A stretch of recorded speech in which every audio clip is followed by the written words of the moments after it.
लोभ जो है ये इनको सताता नहीं था। उनकी पत्नी जिनका नाम सुशीला था, सुष्ठुशीला, यानी जिसके अंदर अच्छे गुण हैं, जो जीवन की जो चर्या है उसे समझती है कि भाई मुझे समाज में कैसे रहना है, घर को कैसे चलाना है, जो ऐसा जानती है वही सुशीला है। सुदामा सुष्ठुदामना, यानी जिसके पास दाम तो है पर कैसा दाम है, धन तो है पर कैसा धन है, सुंदर धन है। सुदामा है, सुंदर दाम है जिसके पास, चोरी का, अनैतिक कार्यों का ऐसा धन नहीं है, किसी को दुखी करके कमाया गया कहा ऐसा धन नहीं है। ऐसा धन है जिसमें लोग प्रसन्नता पूर्वक उसको दिए हो, हमने प्रसन्नता पूर्वक उसका यजन किया हो, कमाया हो, ऐसा धन। पर सुदामा जो थे उनके पास संसार की जो चीजें हैं, जैसे हमारे पास टीवी, फ्रिज, कूलर, बड़ी बड़ी गाड़ियां और बड़े बड़े बंगले, अच्छा वाला मोबाइल, ये नहीं था। सांसारिक चीजें जो थी वो सुदामा जी के पास नहीं थी। क्यों नहीं थी? क्योंकि उनको जरूरत ही नहीं थी। भाई उनके लिए तो ब्राह्मणों ब्रह्म वित्तमः, वो ब्रह्म को ही अपनी वृत्ति समझते थे, भगवान को ही अपना ईश्वर समझते थे। राम नाम मणि जीव धरु जीह देहरी द्वार,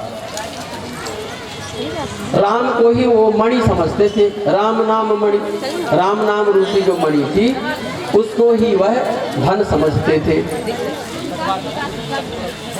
बाल बच्चे थे उनके, तो जो स्थिति थी तो थोड़ा सा दयनीय स्थिति थी। माता सुशीला ने कभी उनसे आग्रह किया, कहा महाराज हमारे जो बाल गोपाल हैं इनके लिए पर्याप्त धन, पर्याप्त सुविधा उपलब्ध नहीं हो पाती है।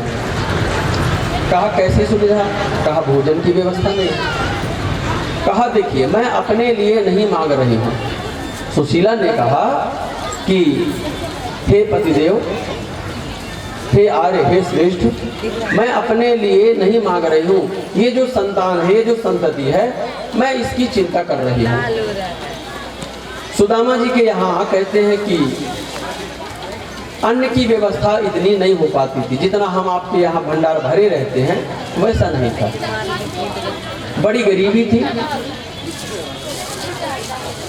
बाल गोपाल जो थे, क्योंकि भगवान के ध्यान में ही हमेशा सुदामा जी लगे रहते थे, संसार की चीजों का वो संग्रह नहीं करते थे, तो बालकों को कष्ट होता था।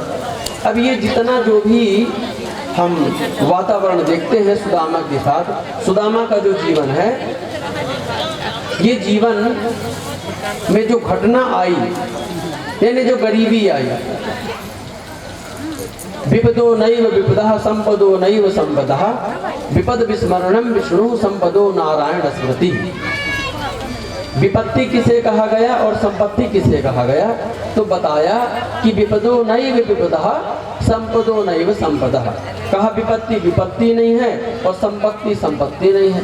कहा फिर कहा विपद विस्मरणम विष्णु हो, संसार की सबसे बड़ी विपत्ति क्या है? विपद विस्मरणम विष्णु, भगवान विष्णु या ईश्वर को भूल जाना सबसे बड़ी विपत्ति है। और संपत्ति संपदो नारायण स्मृति, संपत्ति जो है वो नारायण की स्मृति करना, यानी भगवान का ध्यान करना सबसे बड़ी संपत्ति है। तो महाराज सुदामा तो भगवान का ध्यान ही करते थे, उन्होंने मन से कभी ऐसा विचार ही नहीं किया कि मैं निर्धन हूं। अगर ऐसा मन में विचार करते तो कदाचित तो बड़े आदमी भी बन जाते, जो सांसारिक बड़े आदमी रहते हैं, मोटर, बंगला, गाड़ी, कार। ये ब्रह्म को मिलाने की प्रक्रिया थी। दुख में सुमिरन सब करे, सुख में करे न को। तो अब कभी की बात है जब घर में जो गरीबी व्याप्त थी, माता सुशीला ने कहा कि हे पतिदेव, आप कहते हो ना कि जो मेरे मित्र हैं वो कौन है? द्वारिकाधीश हैं, संसार के स्वामी हैं, तो आप कभी उनके पास क्यों नहीं जाते हो? आप उनके पास जाओ, गरीबी मिट जाएगी। अच्छा, मना कर दिया। कहा मित्र से मांगने जाऊंगा, कैसी बात करते हो? कहा मांगने की बात नहीं कर रही हूँ, आप उनसे कभी मिल के तो आओ। भाई जो स्त्री होती है वो घर की सुरक्षा को लेकर के चलती है। हम आप देखते होंगे, सब माताएं बहनें हैं यहाँ पर, देखते हैं कि जो घर की व्यवस्था होती है, जो माताएं हैं क्या करती हैं, कभी पत्ती के डिब्बे में, कभी शक्कर के डिब्बे में 20 रुपये डाल दिया, 50 रुपये डाल दिया, कभी हल्दी का पैकेट चावल के डिब्बे में रख दिया, और पतिदेव से 10 दिन पहले बोलने लगते हैं हल्दी खत्म है, ले आना। वो चीज़ रही आती है, 10 दिन पहले से बोलने लगते हैं तेल खत्म हो गया, ले आना। आज तो बिल्कुल भी नहीं है, शाम को कहे कि सब्जी बनेगी। अरे भाई ले तो आया था, तो क्या चलते रहेगा? 4 बार सब्जी बनवाते हैं, पूरी बनवाते हैं, चलता रहेगा क्या? चलो ले आऊँगा, ठीक है। उसको चिंता है कि मान लो अगर कोई मेहमान आ जाए, और फिर आप देखो अगर कोई मेहमान आता है और जो पुरुष वर्ग रहता है, अरे क्या करोगे, 5 लोग और आ गए हैं, कैसे बनाओगे? क्या हो जाएगा, चिंता मत करो। तो तुम तो बोलती था ही नहीं, रखी थी मैं। ये होता है, और ये एक अच्छी नीति है, ये अच्छी नीति है। तो महाराज सुदामा से उन्होंने कहा कि आप चले जाओ। महाराज सुदामा ने मन में विचार किया, कहा अच्छा ठीक है, चला जाऊंगा।